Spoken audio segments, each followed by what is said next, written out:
प्रगतिशील समाजवादी पार्टी के प्रदेश अध्यक्ष एवं सीपाल के पुत्र आदित्य यादव ने लखनऊ जाते वक्त ठठिया कट पर मीडिया के सवालों का जवाब दिया।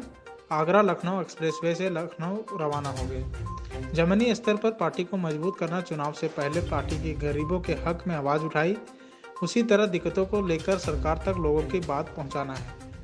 सपा प्रसपा की फूट पर हमारे लोग, हमारे समाज के लोग जिनकी अनदेखी की जा रही है, इस सरकार में उनके लिए हम लोग लड़ने का काम करेंगे। सीपाल की चिट्ठी पर सीपाल यादव के द्वारा लिखी गई चिट्ठी पर आदित्य यादव ने सफाई दी। उन्होंने कहा कि यह चिट्ठी उन्होंने जन्माष्टमी के अवसर पर हजारों साल पहले हुई घटना पर लिखी थी। इसको कौन किस तरीके से जोड़ देता है, ऐसा कुछ भी नहीं था। उन्होंने जो लिखा था वह एक पौराणिक कथा था। गठबंधन के सवाल पर प्रसपा गठबंधन के लिए नेता और कार्यकर्ताओं को जिम्मेदारी दे चुकी है। हम लोग पार्टी के मजबूती के लक्ष्य को लेकर निकले हैं। आगे की भूमिका इसी हिसाब से बनेगी। योगी आदित्यनाथ के कार्यशैली पर आदित्य यादव ने कहा, योगी आदित्यनाथ के कार्यकाल में कई ऐसी चीजें हैं जो तारीफ काबिल है और लोगों पर नाजायज के सो रहे हैं। मामला कोर्ट में होने के बावजूद उसको नुकसान पहुंचाया जा रहा है। एक व्यक्ति के आरोप की सजा पूरे परिवार को नहीं दे सकते।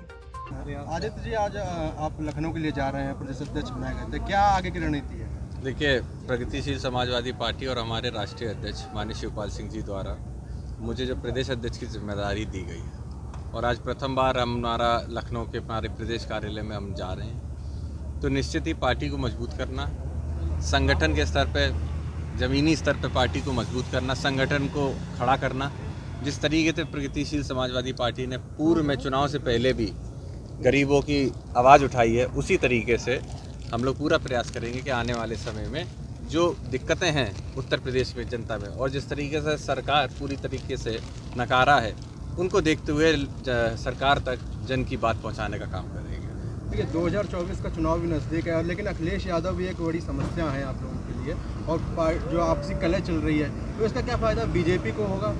देखिए, कोई आपसी कलह की बात ही नहीं। अब जब आप जानते हैं, समाजवादी पार्टी के राष्ट्रीय अध्यक्ष, उनकी अपनी समाजवादी पार्टी है। हमारे राष्ट्रीय अध्यक्ष माननीय शिवपाल सिंह जी ने प्रगतिशील समाजवादी पार्टी को खड़ा किया है और पूर्व में भी हम लोगों ने लोगों तक जाकर रथ यात्रा निकाल के लोगों तक अपनी बात पहुंचाने का काम किया था। तो हम लोगों का लक्ष्य यही होने वाला है कि हमारे लोग, हमारे समाज के लोग, हमारी पार्टी से जुड़े लोग, उनकी जो अनदेखी की जा रही है सरकार में, खास करके सरकार में कोई भी वर्ग से हो, अगर वो एक समाज से आता है तो उसको प्रेरणा झेलनी पड़ रही है। तो उसके लिए हम लोग लड़ने का काम करेंगे, अपने लोगों के लिए लड़ने का हम लोग काम करेंगे।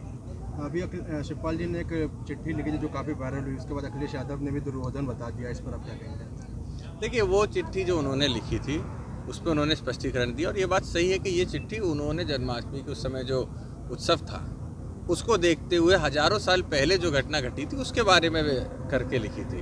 अब इसको कौन किस तरीके से जोड़ लेता है, कौन क्या उस पर किसके बारे में तंज कसता है, ऐसा कुछ भी नहीं था। उन्होंने जो बात लिखी थी वो एक जो पौराणिक कथा थी उसको लेते हुए लिखी थी।